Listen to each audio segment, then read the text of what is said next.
Тэг яагаад асуугаад нүгээр 2028 он удахгүй л дээ. Тэгээд 2-3 жилээр хүрээд ирнэ.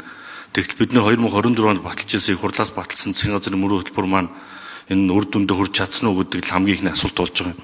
Яагаад тэр 2020 оноос бас валютын ашиг бид нэр өнөөдрийн байдлаар 750 орчим төгрөгөөр одоо суларсан буюу алдсан. За он гарснаас бараг 80 орчим төгрөгөөр валютаас чангарсан.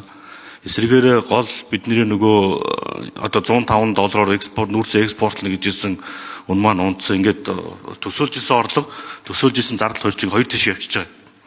Тэгэхээр энэ дээр бид нар ханшийг барих гэдэг ч юм бас айгүй хүнд асуудал болж байгаа.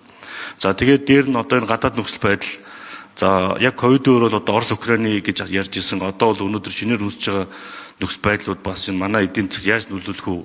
Тийм учраас энэ бидний тооцоолтыг бодиттой байж чадах уу? Хэрвээ хүрэхгүй бол бодит тооцоолтод хүрч чадахгүй бол яах вэ гэдэг утгаар л би асуугаад байна. За ерөнхий сайд хариулт өгье.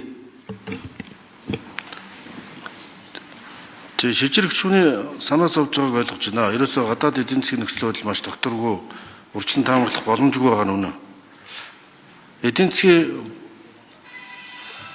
хямрал гэж дотоодын бүтээгдэхүүн өсөлт 2 улирал дараалал нь сөрөг гарах юм бол хуучин 3 улирал гэдэг байсан сөрөг гарах юм бол энэ хямрал гэж үздэг. Одоо бол 4.6%-тай тэгээд үлээгж үзвэл 6%, оюу толгой байна, онтрой байна ингээд өсөлтүүд зэсийн алтын өсөлтүүд бий бол энийг их болцоотой л доо. Гэхдээ гадаад эрсдэл бол дор хаяад 2 жил үргэлжлэнэ гэж эдийн засгчид үзэж байгаа. Нэг хүнийг дотоодын бүтээгдэхүүнийг $10,000 хүргэхийн тулд валютын ханшааг анхаарах хэрэгтэй байгаа.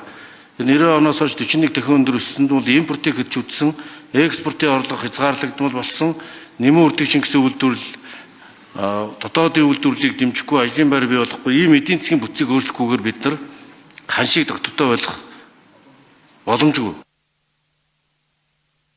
За гүйцэж хариулъя ерөнхий сайд.